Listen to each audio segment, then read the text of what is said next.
Hello everyone. Welcome back to siblings cooking book channel. And ఇంకా today's recipe వచ్చేసి vegetable rice. So ఇంట్లో కూరగాయలు ఎక్కువగా లేనప్పుడు, కూర చేసే ఓపిక లేనప్పుడు ఈ ఒక్క రైస్ చేస్తే చాలు.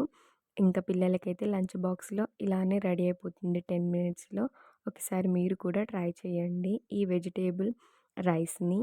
సో మన దగ్గర ఎన్ని వెజిటేబుల్స్ ఉంటే అవన్నీ కట్ చేసేసుకొని యాడ్ చేసేసుకోవచ్చు ఈ రైస్లో.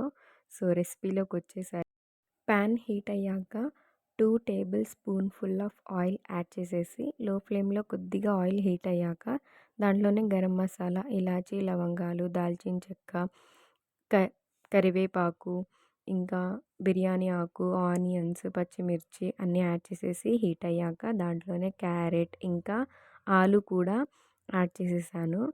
అవన్నీ బాగా నూనెలో ఫ్రై చేసేసుకొని కావలసినంత పసుపు వేసేసుకొని అండ్ ఇంకా 2-3 టొమాటోస్ పెద్దగా కట్ చేసేసుకునేవి యాడ్ చేసేసుకొని టొమాటోస్ని మగ్గించుకోవాలి. టొమాటోస్ మగ్గాక లో ఫ్లేమ్లోనే కుక్ చేసేసుకోవాలి, లేదంటే మాడిపోతాయి. సో మధ్య మధ్యలో కలుపుకుంటూ లో ఫ్లేమ్లో కుక్ చేసేసుకోవాలి వెజిటేబుల్స్ అన్నిటినీ. మన దగ్గర ఎక్స్ట్రా ఏమైనా వెజిటేబుల్స్ ఉంటే కూడా మీరు యాడ్ చేయొచ్చు.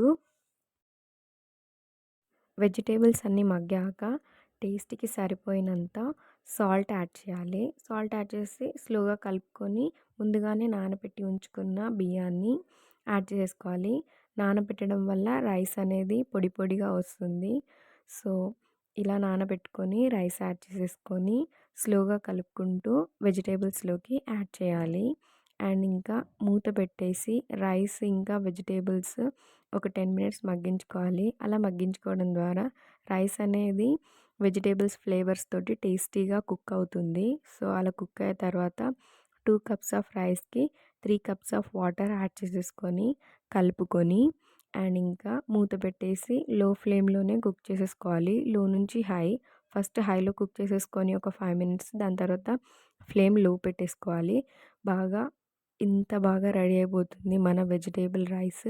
సో మీరు ఇక్కడ చూసినట్టయితే పొడి పొడిగా మంచిగా టేస్టీ వెజిటేబుల్ రైస్ అనేది రెడీ అయిపోయింది. సో మీరు కూడా ఒకసారి ట్రై చేసి చూడండి.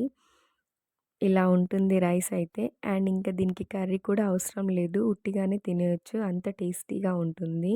సో ఇంట్లో ఏదైనా మామిడికాయ తొక్కు లేదా టొమాటో తొక్కు ఉంటే దాంతోటి ట్రై చేయండి ఈ రైస్ని.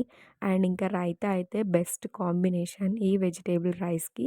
స్కూల్కి వెళ్ళేటప్పుడు పిల్లలకి క్విక్గా స్పీడ్గా లంచ్ బాక్స్ రెసిపీ అండి ఇదైతే. 10 మినిట్స్లోనే కుక్ అయిపోతుంది మన రెసిపీ. సో మీరు కూడా ఒకసారి ట్రై చేయండి. వీడియో నచ్చితే లైక్ చేయండి, షేర్ చేయండి, సబ్స్క్రైబ్ చేయండి. And thanks for watching.